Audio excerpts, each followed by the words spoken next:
Welcome to the PCN Capitol Preview. I'm Larry Casper. Governor Josh Shapiro will propose a new state budget next month. Our first guest on that subject is Tom Reese, reporter at WESA. Welcome to our show, Tom. Good to be here. Thanks for having me back. You filed a story about a news conference at the Capitol with advocates that called for more funding for education. First of all, who was there? So at this event just last week, there were lawyers who filed a lawsuit on behalf of some of the poorer school districts about Pennsylvania's education funding model. There were teachers and some community organizers that worked with children in schools.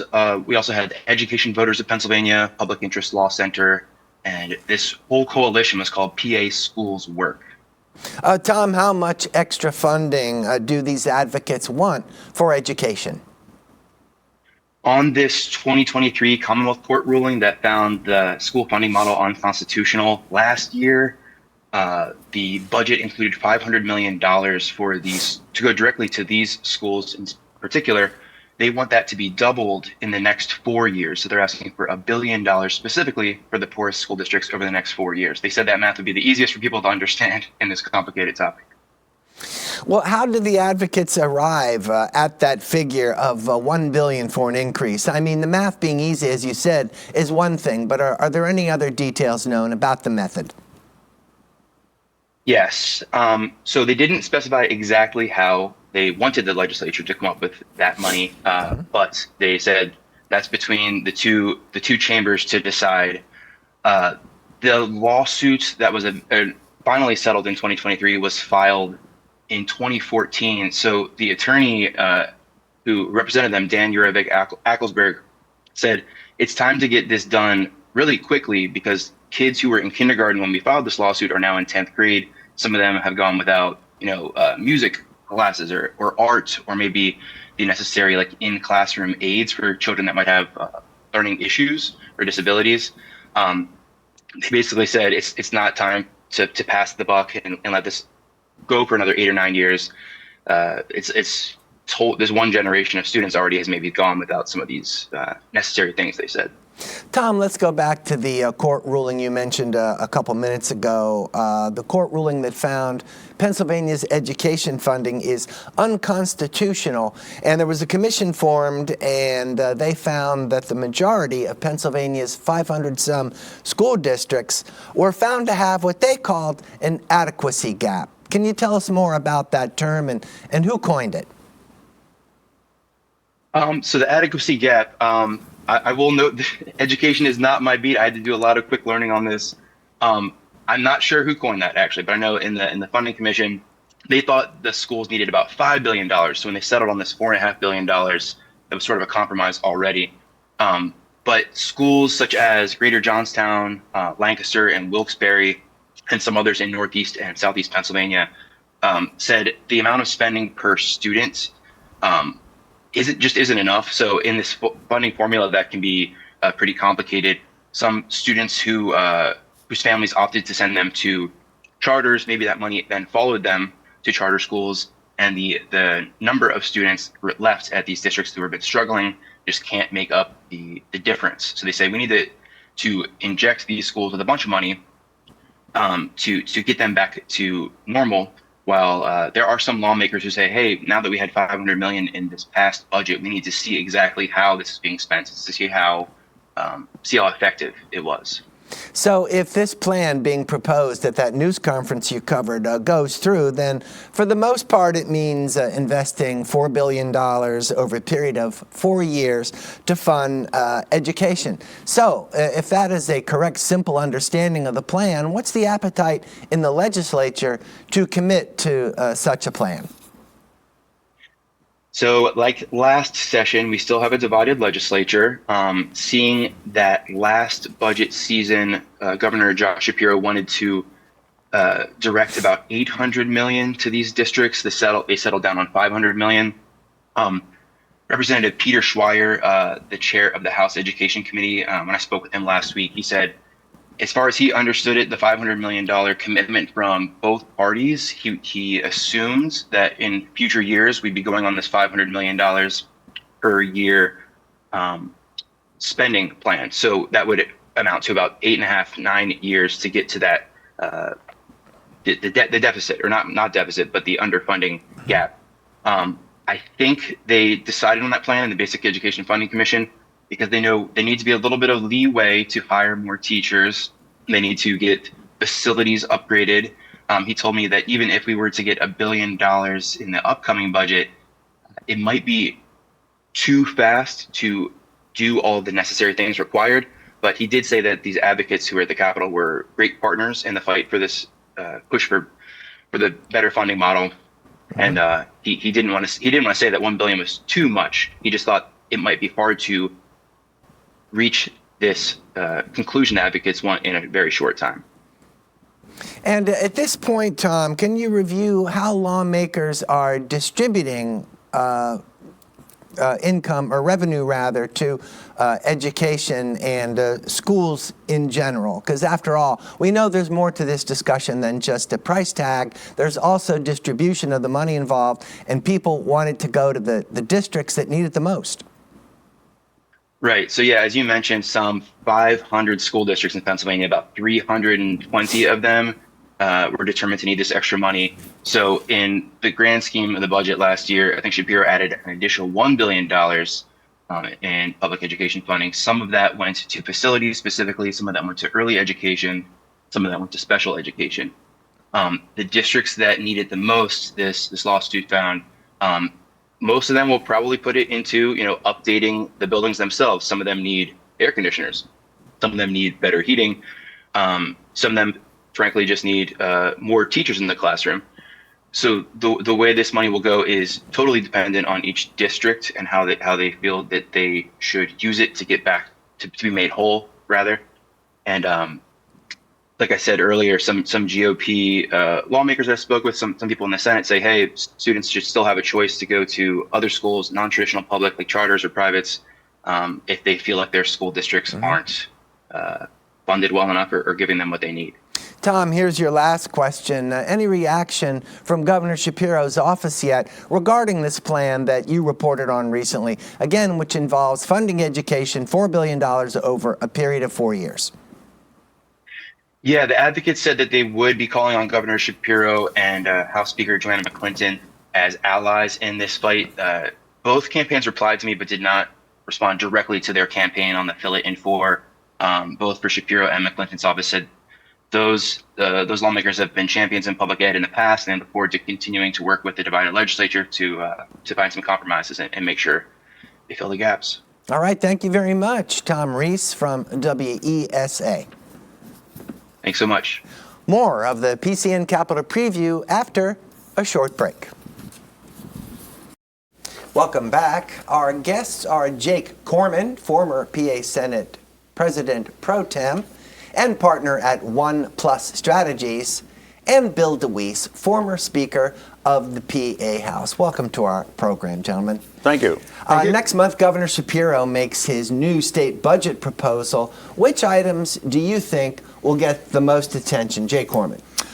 Well, I mean, there's two sides of every budget, right? One is the revenue to pay for the budget, and the other is the expenditures that you do from that revenue that you achieve over the year. So they'll both get a lot of attention. On the expenditure side, basic education is always sort of the big ticket item. They've had significant investments in the education budget over the last 4 years, almost $1 billion a year over the last 4 years. So that's made significant investments there, and that's something I'm sure the governor will want to continue. So that'll be sort of the top thing. Then there will be a lot of smaller items underneath that. A lot of entitlement spending, which drives up a lot of the cost, and particularly in the area of healthcare, Medicaid spending, and there's things that are already in law that you just pay at the end of the year, whatever it comes up to. You estimate it. You always talk about estimating your revenues. You also have to estimate your expenditures, and so that will drive a lot of the spending. Union contracts with your employees, you got to pay those increases, those kind of things. But maybe the more interesting thing will be the revenues.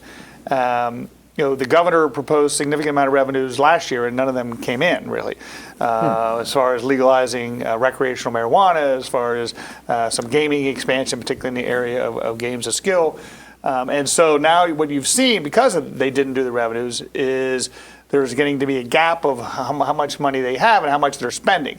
Now, they have money in the rainy day fund and they have surpluses, so they were able to continue that.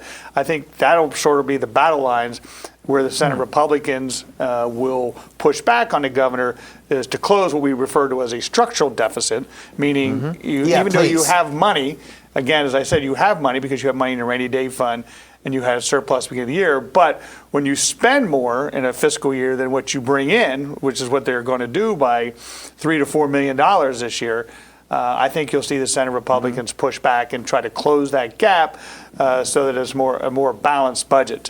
So that'll sort of be the interesting lines, I think, of the budget. Bill DeWeese, what do you expect to be in the spotlight for the budget? Well, number one, I concur with Jake. I think it's about a $7 billion rainy day fund. And as Jake said, if it's recurring revenue, that's going to dissipate very quickly, at least within the next 2 years. And some rather jaundiced observers of the scene would say that the governor will figure out a way to have enough money for the next 2 years. But there's going to be I don't think titanic clash, but I think it was in the Tempest that the past is prologue, or the prologue is past in this case, which is what the Tempest really said. And I think one of Wolf's last budgets, and you may have been there, President Pro Tem, there was a lot of excitement and there was a lot of challenge. And I really would contemplate that this budget is not going to be easy. I think that the hard-charging, grizzled physiognomy of Joe Pittman will be in the trenches, and he is going with his team and his new counterparts in the House, those young folks over there and their new breed of leaders in the House Republican campaign and in the House Republican setting on the floor. There's a whole new dynamic, and it's going to be very, very contentious. And back to the issue of maybe transit is not maybe, transit's going to be one of the paramount issues. What are we going to do with SEPTA? And if somehow Pittman and his team, Ward and others, are going to help with that money, then they're going to want some more safety considerations at SEPTA. They're going to want a variety of other things. So between marijuana, legalization, and the cannabis rollout for the medicinal cannabis has had some challenges, and there are certain people advocating on behalf of homegrown cannabis being part of that discussion. There's all kinds. The matrix is absolutely inexplicable going forward, but Jake will probably aver that almost every single year, and you were the appropriations chairman, so he's eminently qualified retrospectively and prospectively to talk about this. And I was never appropriations chair, but I worked with Chairman Dwight Evans for many, many years, and their counterparts from Dick Tillman all the way to Jake. There's no way to see that Ouija board know what's going to happen.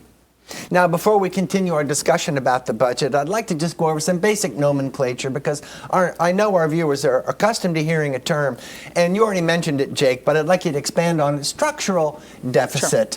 Sure. Does that mean it's something that's recurring, that's somehow inherently built into the system and you can't make it go away or you can't fix it? Yeah, you can fix it. So your budget, at the end of the day, do you have money at the end of the year? And the state budget will have money at the end of the year. They'll have money in the rainy day fund. They'll have possibly a surplus. They had about a $600 million surplus last year, or $6 billion. I'm sorry. It's probably down to $3 billion this year. So there's money. So that's I think where the governor Shapiro will make his argument, and it's an easy argument to make. Say, hey, look, at the end of the day, we have money. Now the Senate Republicans will say yes, but in this particular fiscal year, from July 1st of 2024 to June 30th of 2025, we spent more money than we brought in.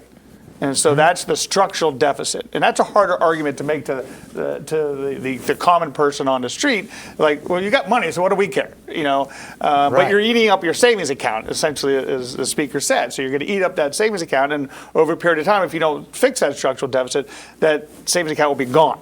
And you as a homeowner have got to think those things through as well. I mean, you have a savings account for a rainy day. We're not really in a rainy day. The economy is okay. It's struggling a little bit. We'll see under the new president and the new Congress whether things can get moving in the right direction there. But it certainly has softened, and so therefore that dries up revenues. And so I think the Senate Republicans are seeing the cloud coming and want to start preparing for the cloud. The governor will probably paint a much more rosy picture, as governors do, and that'll be the clash at the end of the day. Is the Senate Republican Scott Martin, the appropriation chairman, will lead this charge to say, look, we need to begin to be disciplined and close that gap of the money that's going out in a year as opposed to the money coming in. Not to mention they have phase outs of tax, of phase down of the corporate net income tax, which is going to lose revenue to the budget. So I think that's where the battle lines will be drawn. There'll be a lot of subtext and a lot of different things. The speaker talked about mass transit. That is an enormous issue. It's a difficult issue. Senator Pittman has sort of tied the game's a skill issue to that, but yet they haven't been able to get anything passed. I think that'll take a lot of attention.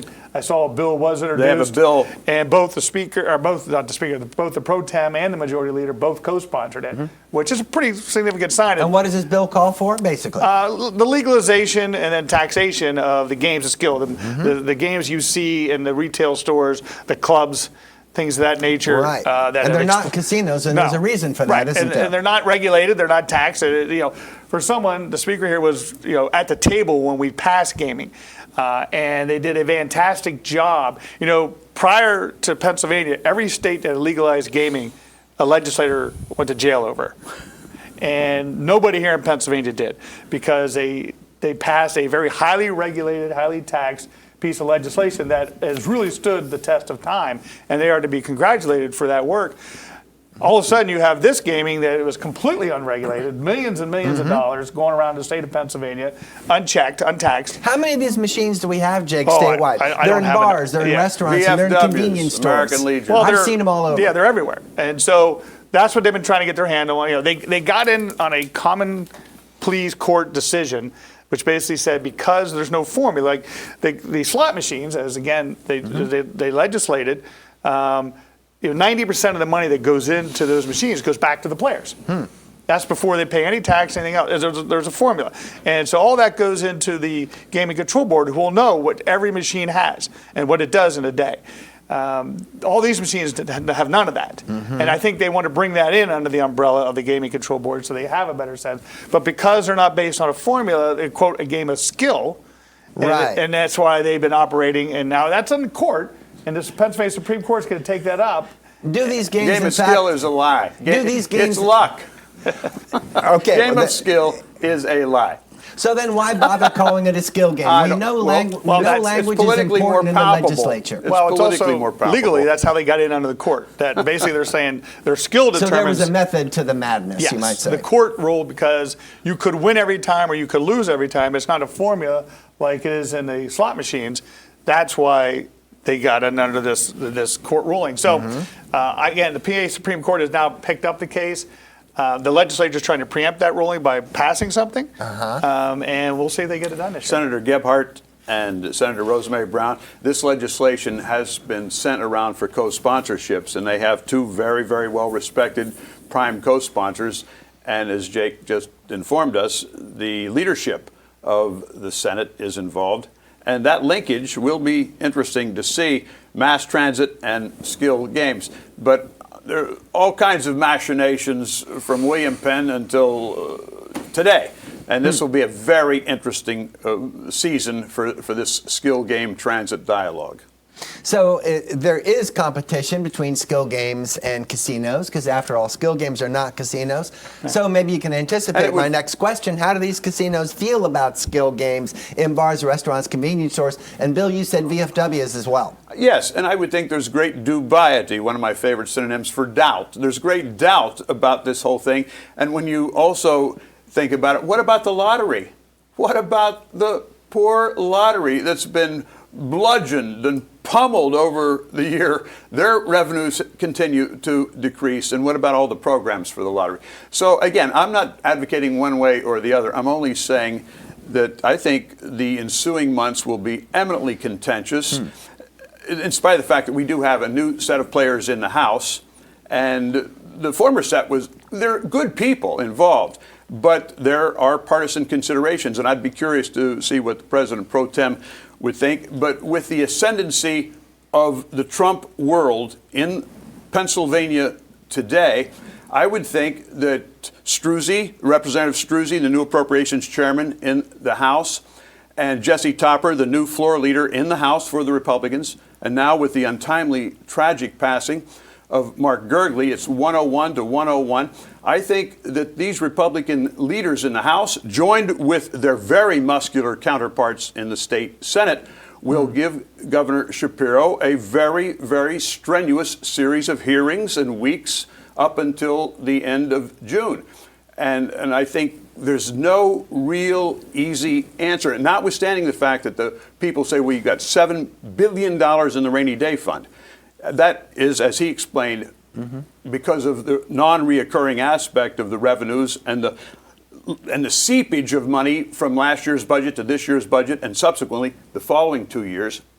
I'm going to conjecture that the governor will get through the next 2 years without any increases in revenue coming in, but it's going to be very, very exciting to view, and it's going to be a political science test case for this young governor.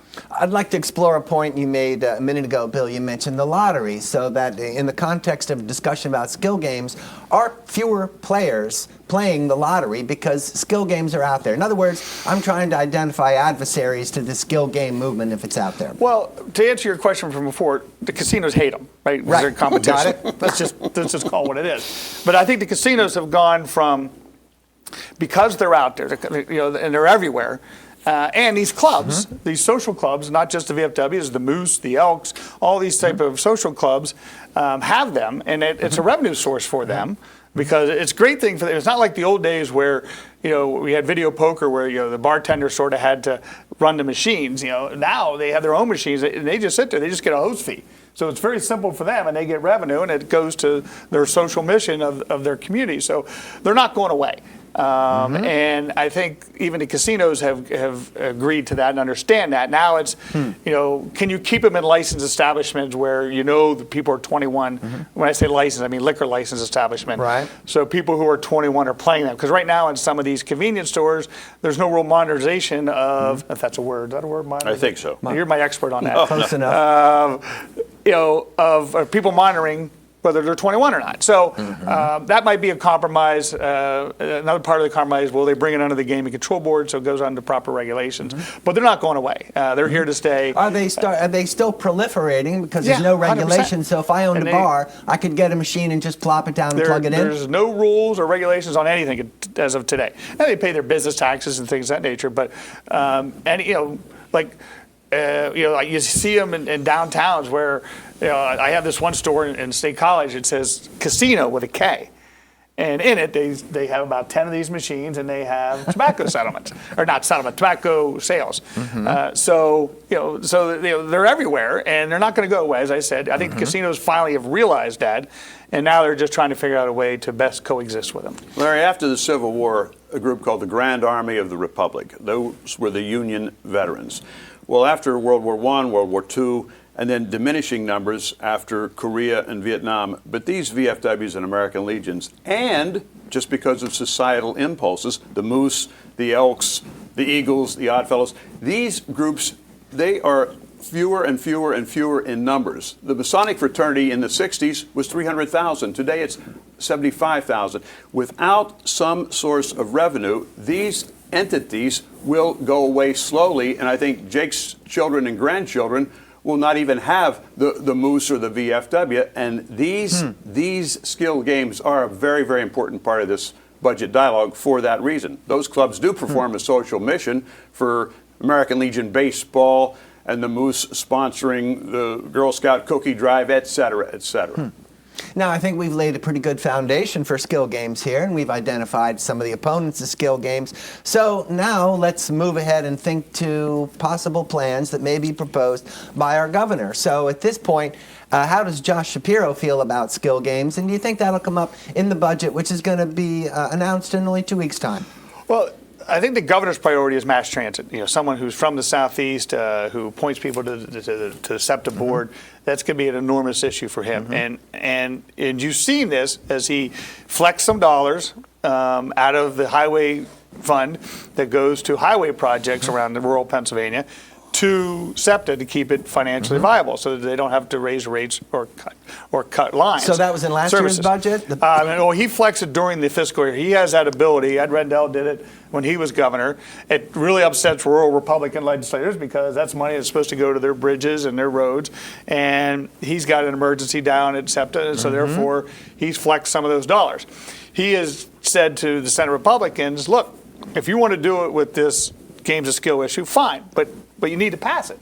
And I think that's going to be his message to the Senate Republicans this year. Pass that bill. And the numbers are important. You got to come up with the tax rate, right? Yeah, sure. And if that's that's the message of what you want to fund, but we need to fund mass transit will be his message. And I think that'll be a significant message for him, and will all play into this negotiation. I think the Democratic caucuses on both sides of the building will try for a personal income tax decrease. I don't think it's probably going to be in the cards, but I think that'll be one of the conversation points. And the governor would probably embrace that initially, but it's going to be very, very challenging for him. And for any governor, I might add, at this stage of the game. And again, you cannot take away what happened yesterday in Washington, D.C. There is a very tangible sense of momentum that the Republican Party in Pennsylvania has, and it's going to be manifest in the House and the Senate. And there's additional revenue out there if someone wants to go at it. Jake and I might not agree on this, but you know some of my perspective on this. The film tax credits. The film tax credits could bring in, that's really a rebate rather than a credit. You have to spend the money and get it back. But the Republican governor of Georgia, the very conservative governor down there, as well as more liberal governors in New York and New Jersey, have got these things. And that's another thing. And with the drill, baby, drill attitude of this new current administration, will Governor Shapiro decide to be more flexible on RGGI, the regional greenhouse gas? If he wants more drilling and put more sheet metal workers and boiler makers and building trades together working and invest more money, there would be more money revenue-wise coming into the state treasury. So there's ways to bring more money in. It just depends on what the governor decides to do. I think Bill touched on maybe the centerpiece issue, particularly for Senate Republicans, is the whole issue of energy. Governor Wolf, when he was here, he unilaterally put us into this regional greenhouse alliance, which is a tax on energy companies, essentially at the end of the day. This was thrown out by the court. Governor Shapiro has appealed that case, and that will continue to play out. We are starting to see alarm bells going off from industry, from folks saying that, even though we are an energy exporter over the years, that day is not assured. And that we are going to, with all of our power plants, many of our power plants going offline because they're not financially viable anymore, it is very difficult to understand, to see the outward year that do we have enough energy so we don't go through what Texas went through with blackouts or what California went through. And I think, again, if you look at today, we're okay, much like the budget.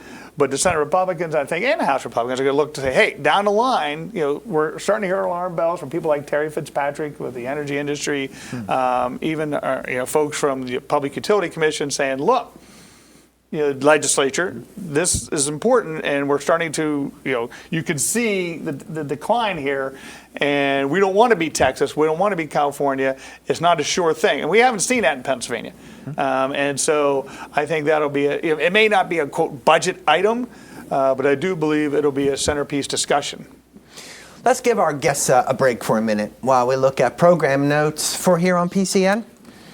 This week on the issues has Lisa Baker, Majority Chair of the Senate Judiciary Committee, on the subject of ethics and transparency in government. She'll be here Wednesday at 7 p.m. Then right after that, Representative Russ Diamond talks about possible changes to mail-in voting in Pennsylvania. He'll be here on Wednesday at 7:30 p.m. A journalist roundtable returns this week. Kristen Smith of the Center Square, Steve Ulrich of Politics PA, and Jackson White of LNP and Lancaster Online will be the guests. They'll bring us up to date on what's happening in Harrisburg on Thursday at 7 p.m. High school sports on PCN. Match of the week has the Escape the Rock tournament from Council Rock High School South in Holland, Pennsylvania. That's on Friday at 7 p.m. Next week here on the PCN Capitol Preview, our guest will be Representative Joanna McClinton, the Speaker of the PA House. She'll be here Monday live at 9 a.m. And finally, the Mayor of Pittsburgh, Ed Gainey, will be the guest at the Pennsylvania Press Club luncheon on Monday. We'll have that live for you at 12:30 p.m. The public affairs coverage you watch on PCN TV is now free of charge on the internet. Go to PCNTV.com and check out our streaming service, PCN Select. PCN is everything Pennsylvania. We're a 501c3 nonprofit television network that relies on viewers and donors like you to help achieve its mission. To make a donation, visit PCNTV.com. So we're talking about the budget today. Bill DeWeese and Jake Corman are here with us today. And let's get some closure on the discussion about skill games. Senate Republicans are saying that skill games could be a steady funding stream for public transit like SEPTA. So maybe that makes the whole thing more appealing. Well, what do you think, Bill DeWeese? Well, I don't think I would agree with that statement. However, what is the option?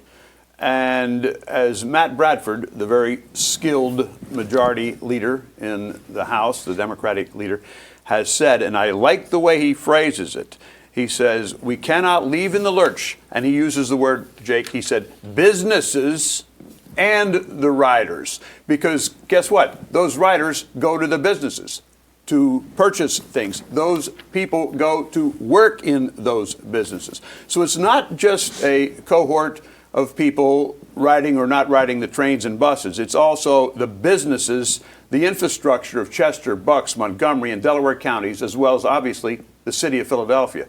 So we need to find an answer. Governor Shapiro will work strenuously to find it, but eventually they're going to have to come up with new revenue. Will it be in cannabis? Will it be in skill games? Will it be more drilling for more revenue going into the state treasury? There are options. It will be an interesting dynamic. So there's something new in the Senate Republican caucus that hasn't been there since my old colleague Hank Salvatore. Hank Salvatore was a Republican from Northeast Philadelphia. And so when he was there, we had to pay attention to issues of Philadelphia because he was from Philly. Once he lost, we didn't have to pay attention as much. That's just the nature of the beast. Well, the Senate Republicans have a new member from Philadelphia, yes, in the Northeast, and young, dynamic member. And so, That's an excellent point. I'm sure Philadelphia politicians, and I've already seen the speaker, who's a great historical figure now in Pennsylvania and just a class act, said to him when she saw him in the hall, "Hey, we're counting on you for mass transit," and she put it right on his shoulder. So that's an interesting dynamic because normally, look, the squeaky wheel gets the grease, if you want to right? get a bunch of rural Republicans riled up, talk about SEPTA. They don't want to fund SEPTA. That's just the way we are. In rural Pennsylvania, we see mass inefficiencies, lack of riders, and things of that nature. It is a necessary thing to have, and it's not just SEPTA. There's mass transit all over the state. Pittsburgh has their transit Pittsburgh authority has State too. College, where I'm from, has it. So it's all over. Not to the degree that SEPTA is, obviously, but that's a different dynamic that I think that will play into Pro Tem Ward and Majority Leader Pittman and Appropriations Chairman Martin, okay, we can't let, he's our new member, SEPTA's a big issue, we need to get this done. And again, as I said, when Senator Gephardt introduced the game of skill legislation, it was significant that both the Pro Tem and the leader co-sponsored it. His victory that night would have been a silver lining in Governor Shapiro's perspective, losing a Democratic incumbent in Philly, but yet the SEPTA dynamic. And I'm glad you mentioned that because that could be a crucial part of the end game in late June. Now, we'd be remiss if we didn't talk more about education, because after all, that is a huge chunk of the annual budget. And of course, education was in the spotlight last year. There was a massive increase. And review quickly the motivation for that. We know there was a significant court ruling 2 years ago. Well, the Commonwealth Court absolutely said without equivocation that, and help me, the constitutional language, but a fair and equitable system of public education must be provided by the Commonwealth. And the disparities in some of our poor districts, including where I come from in Greene, Fayette, Washington, some of those districts are being funded at a substantial fewer amount of dollars than their counterparts in Mount Lebanon, Sewickley, Upper St. Clair, and then you take that across the whole state. So the Commonwealth Court, and I believe the Supreme Court, has affirmed that, but so far the legislature has not come through with the money. So that's going to continue to be a case. And by the way, I served for 36 years, came in on May 10, 1976. That was an issue then.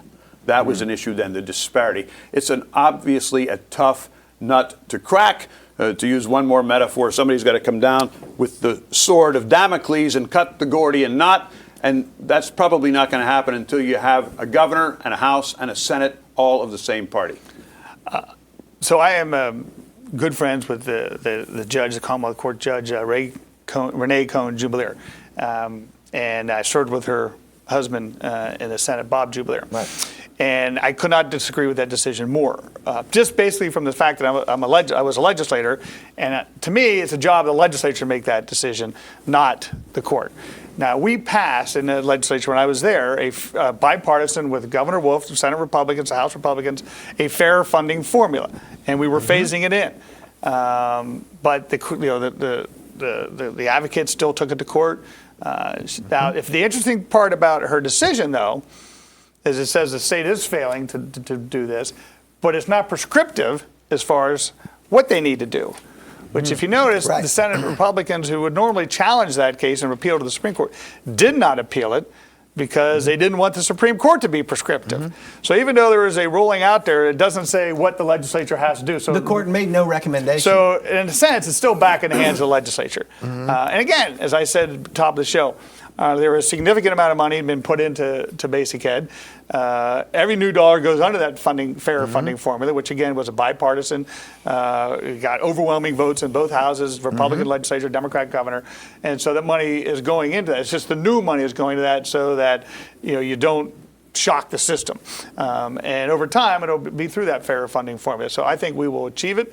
But as someone who likes to protect the institution of the legislature, I wasn't really akin to having the court tell me what to do. But again, at the same time, as it wasn't prescriptive, so really, in a sense, it's still in the hands of the legislature. And a collateral comment on education, in addition to what Jake just said, I read a statistic recently that 67% fewer people are trying to become teachers and get certified.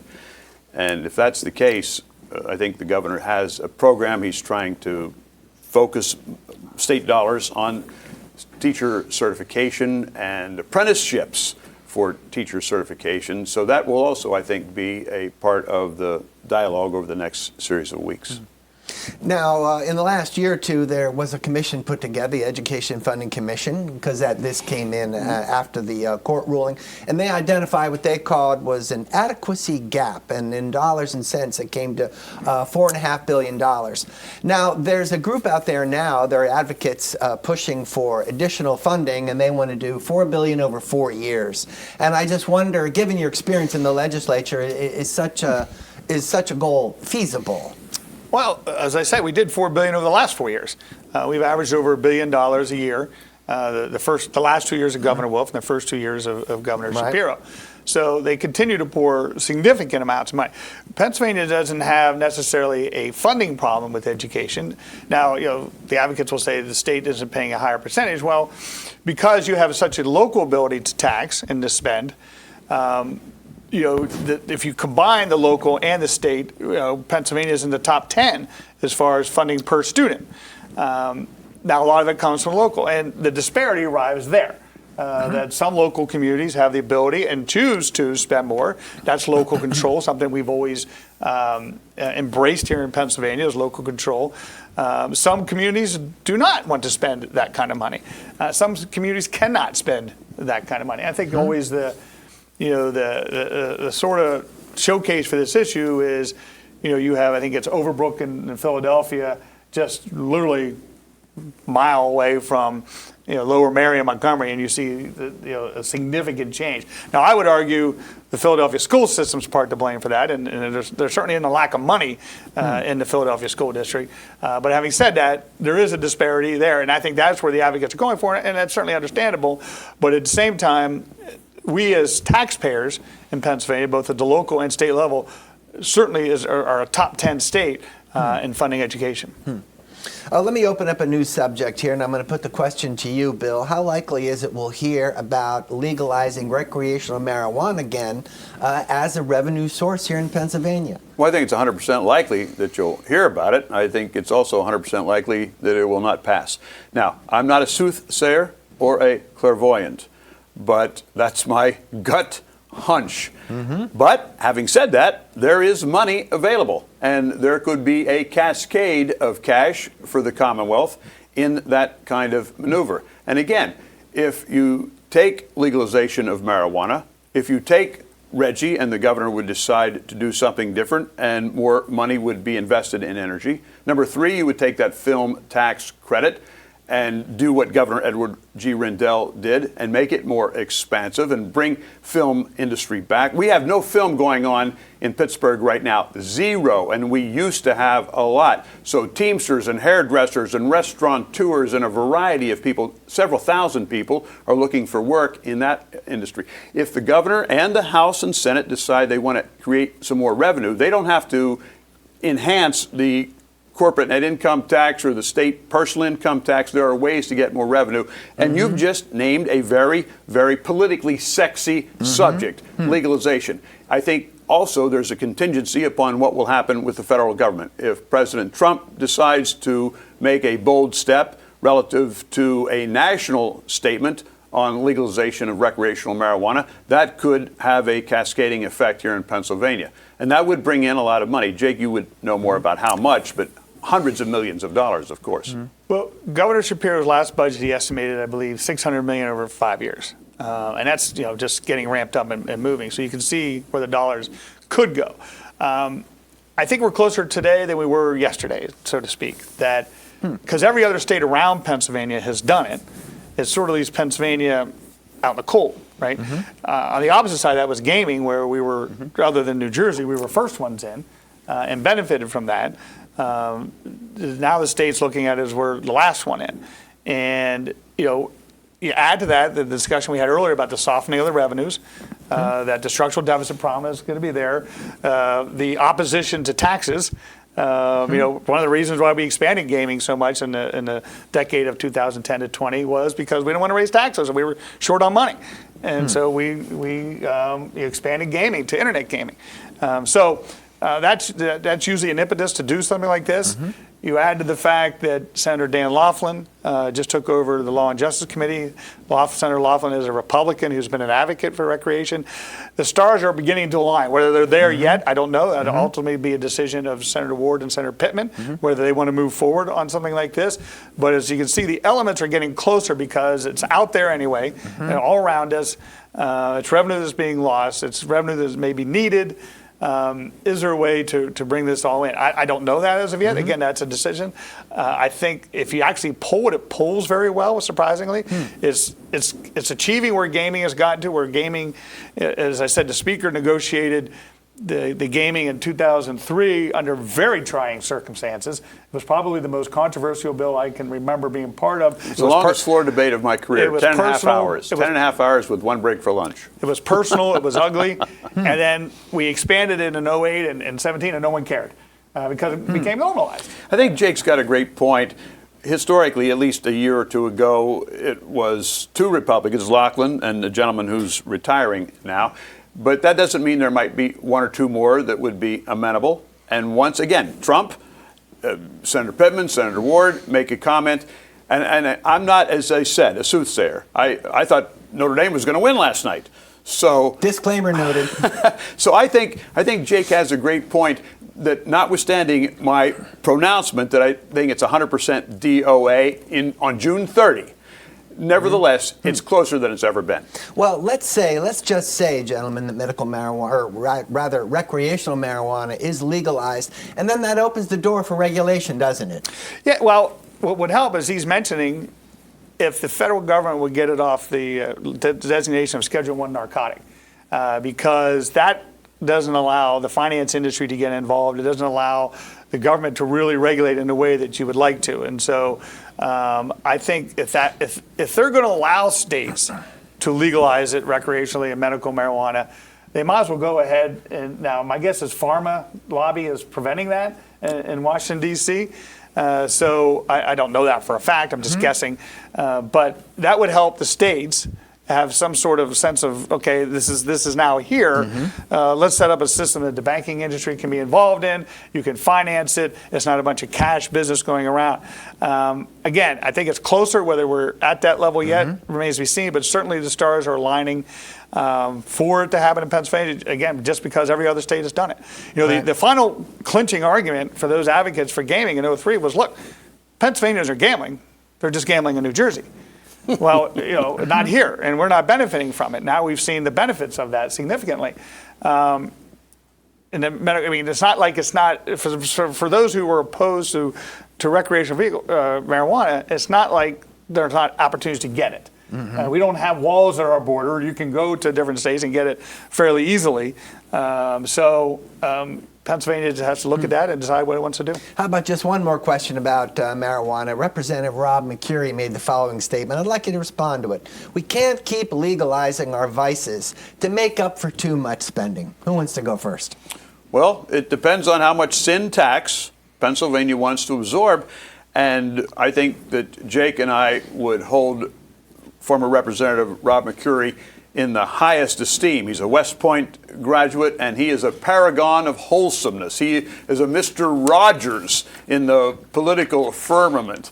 But I think That's distinguished company you put him yes, in, Mr. yes, Rogers. Yes, I think that he is idealistic, and God bless his idealism. But on the 28th, 29th, the 30th of June, if they need more revenue and they're only a vote or two short, it's very possible that Jake's prediction would come true and it would be ratified. Look, in my career as a legislator, I was always opposed to this. Matter of fact, I get a little needling from friends. I think I tweeted out one night that over my cold, dead political body would we legalize recreational marijuana. Having said that, you know, as we all evolve in our lives and see what's going on around us, you know, I still would have major concerns. I have 3 young kids. Now they're in their 20s and high teenagers. So I'm not as concerned about that as I were when they were maybe 14 or 15. You know, it's just, again, it's sort of becoming normalized. It's something that has happened everywhere else. And in Pennsylvania, sort of got its finger in the dike. And you know, how long are you going to do that? We only have about 2 minutes left in our program. Let's talk about the home repair program. There was a lot of talk about that last year, and it was left out of the 2024 budget. It's about fixing roofs and windows, improving energy efficiency, really just making necessary repairs to homes. Do you expect that'll come up this year? If it does, I don't know that it has a paramount constituency. Again, it's idealistic at the apex. Everybody thinks that's a good idea, but who's out there banging the drum for it? So I would say that in a contentious budget, it's still going to be somewhat problematic, notwithstanding the fact it's full freighted with idealism. I think the governor will probably put it back in this budget, but whether they can achieve it, you know, the Senate. You need that individual to bang the drum, like Bill said? Yeah, but I mean, the Senate Republicans will have theirs. I mean, lifelong scholarships has been something they've been trying to achieve for years, and they haven't been able to get it done. Also known as school vouchers, right? Right. So yes, they're more commonly known. I want to make sure our viewers understand. They keep changing the nomenclature. Sure. Their attitude will be, look, if we can't get our new program in there, why are we going to do your new program? So those are, you know, some of the back and forth that go on. But I suspect that the governor introduced it last time, he'll introduce it again. Whether he can get it to the finish line this time remains to be seen. All right, our guests have been Jake Corman, former PA Senate President Pro Tem and partner at OnePlus Strategy, and Bill DeWeese, former Speaker of the PA House. Thank you both for joining us. Thank you. Thank you. PCN's Ellen Franz talked to the PA Literacy Coalition about a plan that could help students improve their reading skills. Rachel Garnick, welcome to our program. Why was the Pennsylvania Literacy Coalition created? Well, Pennsylvania is in the midst of what we're calling a literacy crisis, and this crisis affects far more than just education. It has profound economic implications, health and social implications. We started this coalition, the Pennsylvania Literacy Coalition, because only 1 in 3 Pennsylvania fourth graders are proficient readers, and that comes from the nation's report card, which is our best metric for measuring literacy outcomes. And this is a statistic that our newly formed coalition really hopes to change. Who are some groups in this coalition? Yeah, so our coalition is made up of organizations from a diversity of sectors, and we're all united by a shared mission, which is to ensure that every student in Pennsylvania has access to high quality, evidence-based literacy education. And we are a group that really spans a diversity of sectors. Of course, we have Excel in Ed, which is an advocacy and education group. We have the International Dyslexia Association. We even have the Westmoreland County Chamber of Commerce, the NAACP Pennsylvania State Conference, United Way, the Scranton School District. So we're really representing a diversity and range of sectors who are really motivated to change these outcomes in literacy. Do we know what caused the decline in literacy skills in Pennsylvania students? Yeah, so this has a long and far-reaching history, but really it ties back to some systemic failures. There have been some dedicated efforts of educators across Pennsylvania, right? But systemic failures have left them without the essential knowledge, training, and tools to provide effective and evidence-based literacy instruction to all students. In many districts across the state, outdated and non-evidence-based teaching methods really persist. So there's programs that encourage guessing or rely on a debunked system that's called 3Qing. And these are still in use despite extensive research that shows their ineffectiveness. And so these curricula are really based in this unfounded belief that learning to read is as natural a process as learning to walk or learning to speak. But again, this is a widespread misconception, and it has consequences. We know better now, and so we need to do better now. How can lawmakers help promote literacy in Pennsylvania? Yeah, so there is a solution. That's the great news about all of this. There's a literacy crisis, but it's solvable. And we can change it by adopting proven evidence-based policies statewide. We really have the opportunity to build a future where every child has the literacy skills they need to thrive. And we need to implement statewide. We need to mandate evidence-based instruction. We should not be having or allowing schools anymore to be using these debunked methods that do not teach children to read, right? The outcomes, the statistics are clear. We need explicit instruction grounded in the science of reading, which is known as structured literacy.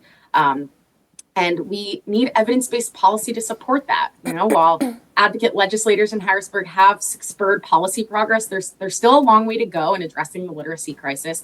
We need a cohesive policy framework that actually mandates and funds the training, resources, and support that educators need to provide evidence-based reading instruction in every classroom. You mentioned the science of reading. What does that look like? How does a teacher teach the science of reading to their students? Yeah, that's a great question. So explicit instruction that's grounded in the science of reading is something known as structured literacy. And it systematically teaches the 5 essential components of literacy, sometimes known as the 5 pillars, which if you're really getting into the depth of it, it's phonemic awareness, which is your ability to hear different sounds, phonics, fluency, vocabulary, and comprehension. These foundational skills actually support the essential brain development for reading, and they eliminate the need for any guesswork. So instead, children actually gain the tools they need to decode and understand text, and it really makes reading an accessible and an achievable skill. And actually, there's research out there that suggests that this structured literacy approach to reading instruction, if we were to adopt it in Pennsylvania, more than 90% of students would learn to read, which is a drastic improvement from where we are today with just 1 in 3 children in Pennsylvania, fourth graders reading at a proficient level. Last question, you touched on this briefly at the beginning, but what are some of the long-term impacts of these students being behind in their reading skills? Oh, the impacts are really widespread. There's an economic impact, right? We know that it impacts the GDP. It impacts individuals and states and our ability to compete in the economy. So many jobs go unfilled due to a lack of skilled candidates with the literacy skills necessary to fulfill those jobs. There's also a health impact. Those with limited literacy, they face higher hospitalization rates, lower engagement with preventative care, such as cancer screening or vaccinations.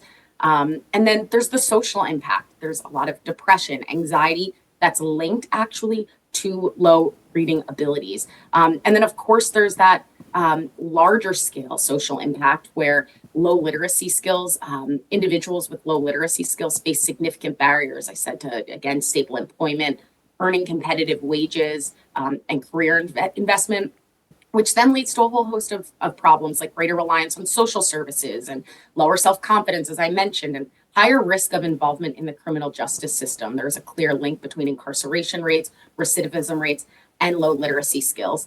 And so we really are trying to get to the root of that, address it, and model the policies of other states like Mississippi that have gone from among last in the nation to among first and top performing in the nation in under a 10-year span by implementing these comprehensive literacy policies. So that's why we're calling on the Pennsylvania General Assembly and Governor Josh Shapiro to invest $100 million in early literacy education and make sure that we can get every kid in Pennsylvania reading so they can thrive and succeed. Rachel Garnick, Coalition Manager for the Pennsylvania Literacy Coalition, thank you for your time. Thanks for having me. Thanks to Ellen for that report. Before we go, a reminder about Monday's Capitol Preview. Our guest will be Representative Joanna McClinton, the Speaker of the PA House. She'll be here Monday live at 9 a.m. That's it for the PCN Capitol Preview this week. I'm Larry Casper. Thanks for watching.